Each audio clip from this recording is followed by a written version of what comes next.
Hello दोस्तों, आप सब कैसे हो। मैं ज़रीफ़ अहमद आपका स्वागत करता हूं हमारे यूट्यूब चैनल एग्ज़ाम की तैयारी पर।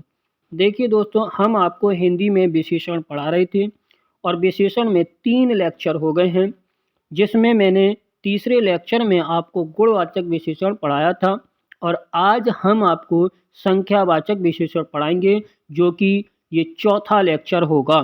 यानी कि जो लेक्चर होगा वो चौथा होगा, जिसमें हम आपको संख्यावाचक विशेषण पढ़ाएंगे दोस्तों। तो आइए शुरू करते हैं संख्यावाचक विशेषण।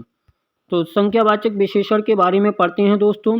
संख्यावाचक विशेषण जिसके प्रकार जो होते हैं वो 2 होते हैं, निश्चित संख्यावाचक विशेषण और अनिश्चित संख्यावाचक विशेषण। जिन विशेषण शब्दों से संख्या का बोध हो उन्हें संख्यावाचक विशेषण कहते हैं।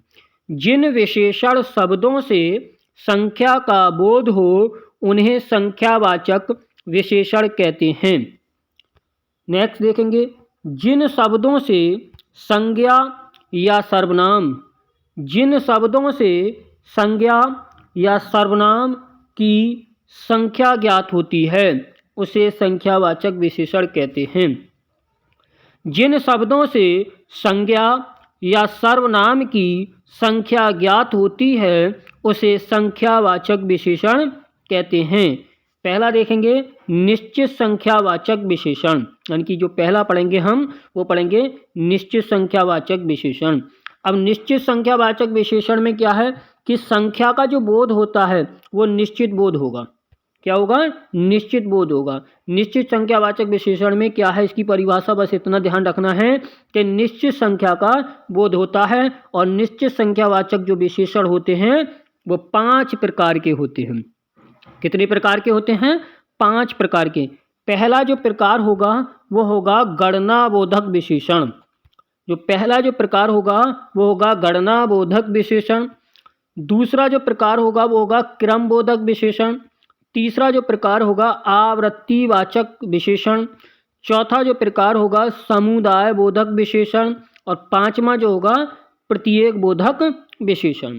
ठीक है दोस्तों, आगे देखते हैं। जैसे यहाँ पर कुछ वाक्य हैं, दो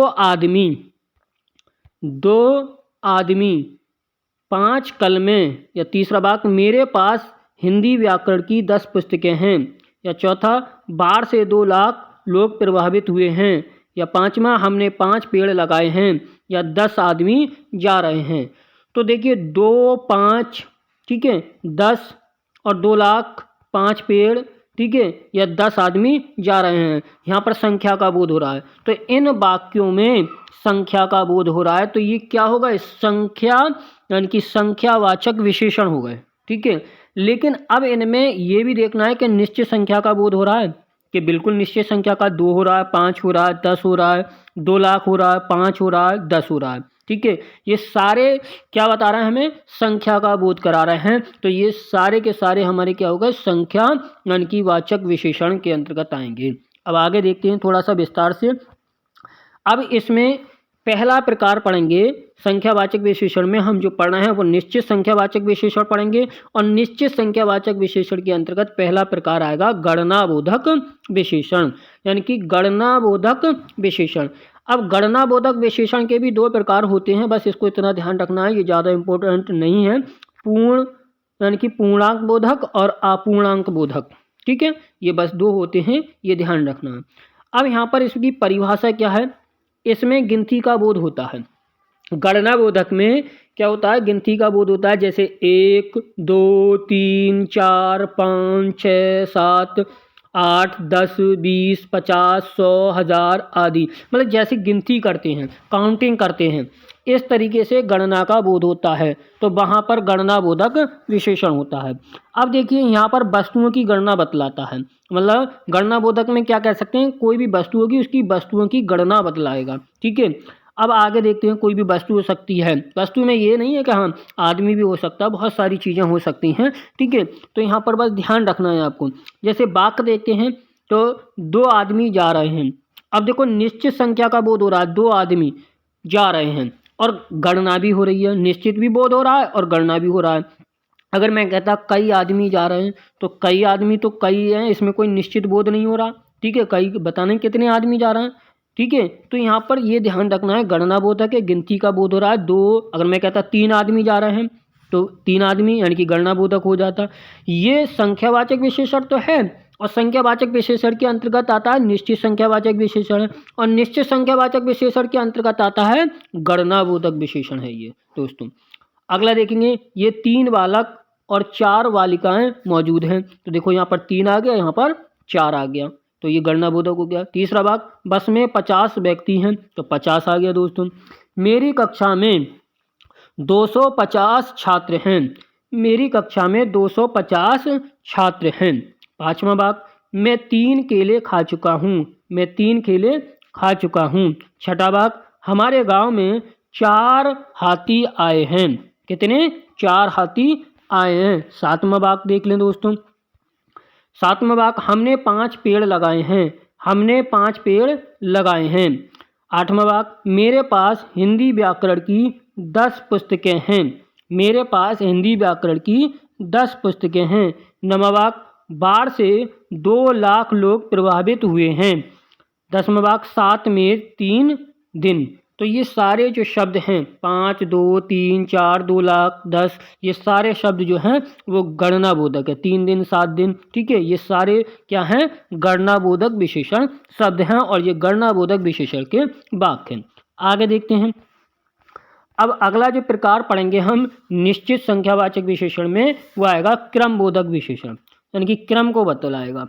तो क्रमबोधक विशेषण परिभाषा, जिन शब्दों से क्रम का बोध हो वहाँ क्रमबोधक विशेषण कहलाता है। जैसे पहला, दूसरा, तीसरा, चौथा, पांचवा, 10वां, ठीक है, 10वीं लड़की हो सकती है, 15वां, ठीक है, पहला, दूसरा, ये क्रम अलग चीज़ है, गणना अलग चीज़ है। गणना केवल ऐसे होती है काउंटिंग 1, 2, 3, 4, लेकिन क्रम जो बताया जाता है वो किसी का भी बताया जाता है, वो ऐसे ही बताया जाता है। अगर लाइन होंगे कि उसका लाइन में दूसरा था या तीसरा क्रम था, ठीक है, तो पहला, दूसरा, तीसरा, चौथा, पांचवा, 10वां, 10वीं, 15वां, 15वीं, ठीक है, ये सारे हमारे क्या हैं?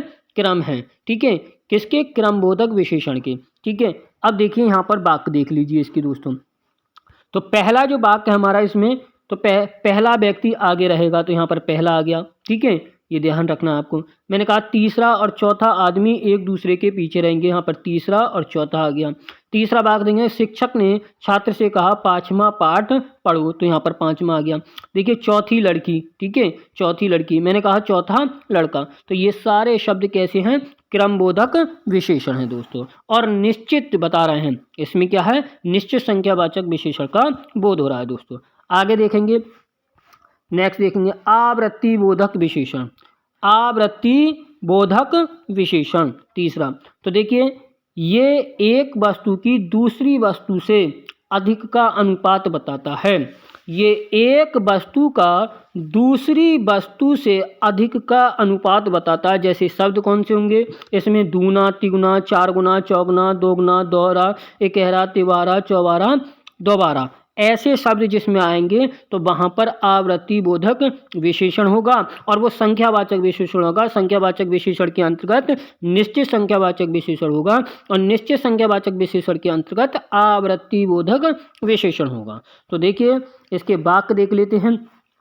पहला जो वाक्य है हमारा, मैंने कहा चौगुना धान, तो यहाँ पर चौगुना हो गया। मैंने कहा 100 गुना दिमाग, तो यहाँ पर 100 गुना हो गया। मैंने कहा दूध से दुगना पानी हो गया। मैंने कहा मेरे पास तुम्हारे से तिगुनी पुस्तकें हैं। मेरे पास तुम्हारे से तिगुनी पुस्तकें हैं। पांचवा वाक्य देखेंगे, उसका शरीर फूलकर चौड़ा हो गया। उसका शरीर फूलकर चौड़ा हो गया। आगे देखते हैं दोस्तों, आगे देखते हैं दोस्तों, आगे देखते हैं। देखिए आगे देखते हैं दोस्तों, अगला जो है समुदाय बोधक विशेषण। क्या है? समुदाय बोधक विशेषण। तो समुदाय बोधक विशेषण में देखते हैं समूह या समुदाय का बोध होता है। जैसे दोनों, चारों, तीनों, पांचों, हजारों, लाखों, ठीक है, सैकड़ों, इस तरीके के जो शब्द आएंगे वो समुदाय बोधक विशेषण को दर्शाते हैं। जैसे शब्द देख लेते हैं, यानी कि इनके वाक्य देख लेते हैं। वाक्य में क्या है देखिए, पहला वाक्य, तीनों लड़के, सातों घर, दोनों भाई, पांचों बहनें, तुम चारों कल कहाँ गए थे? धोनी ने अपने 100वां शतक बनाया, ठीक है, धोनी ने अपना 100वां शतक बताया। तो यहाँ पर देखिए तीनों, सातों, दोनों, पाँचों, चारों, ये सारे जो शब्द हैं हमारे कैसे हैं, वो कैसे हैं, समुदाय बोधक विशेषण हैं। कितने हैं, समुदाय बोधक विशेषण हैं। और देख लीजिए धोनी ने अपने 100वां शतक बनाया, यानी कि 100वां, धोनी ने हजारों शतक बनाए। तो ये सारे जो शब्द हो गए हमारे किस तरीके के शब्द हो गए ये दोस्तों, ये किस आवृत्ति मतलब समुदाय बोधक हो गए, सॉरी आवृत्ति नहीं हो गए, समुदाय बोधक विशेषण हो गए। यहाँ पर अगर समुदाय बोधक विशेषण नहीं है तो हम इनको क्रम बोधक विशेषण भी कह सकते हैं दोस्तों, ये ध्यान रखना, जैसे ऑप्शन नहीं मिलता है तब। आगे देखते हैं दोस्तों। अगला देखेंगे प्रत्येक बोधक विशेषण, 5वां, यानी कि प्रत्येक बोधक विशेषण। तो प्रत्येक बोधक में क्या है, उसके एक होने का बोध होता है, उसके एक होने का बोध होता है। प्रत्येक बोधक में क्या है, उसके एक होने का बोध होता है। तो प्रत्येक बोधक विशेषण उसके एक होने का बोध होता है, जैसे हर एक, प्रत्येक, एक एक, प्रत्येक व्यक्ति, हर एक नेता। तो इसमें हर शब्द में एक छुपा हुआ है, यानी कि हर वाक्य, ये वाक्य हैं कुछ, ठीक है, तो इसमें हर एक में एक का जिक्र आता है, यानी कि एक का बोध हो रहा है दोस्तों। थोड़ा आप देखेंगे, मैं इसको कम जूम कर देता हूँ, तो आप देखेंगे सारे वाक्यों में यहाँ पर हर एक, प्रत्येक, एक एक, प्रत्येक व्यक्ति, हर एक नेता और एक एक अपराधी, इसमें हर वाक्य में एक का जिक्र आ रहा है। किसका जिक्र आ रहा है दोस्तों, एक का जिक्र आ रहा है। तो देखिए दोस्तों ये 5वां प्रकार था हमारा, और ये 5वां प्रकार यहीं पे ही समाप्त होता है। अब मैं आपको बताऊं कि अगर इस वीडियो में मुझसे कोई पढ़ाते हुए पे कोई गलती हो जाती है तो मुझे कमेंट्स के माध्यम से आप सुझाव दे सकते हैं, जिसमें मैं उसमें अच्छी तरीके से सुधार कर सकूं और अगली वीडियो अच्छी तरीके से बना लूं। तो देखिए दोस्तों, अगर ये वीडियो आपको अच्छा लगा है तो आप इसको लाइक कीजिए और हमारे चैनल को सब्सक्राइब कीजिए। थैंक यू, धन्यवाद।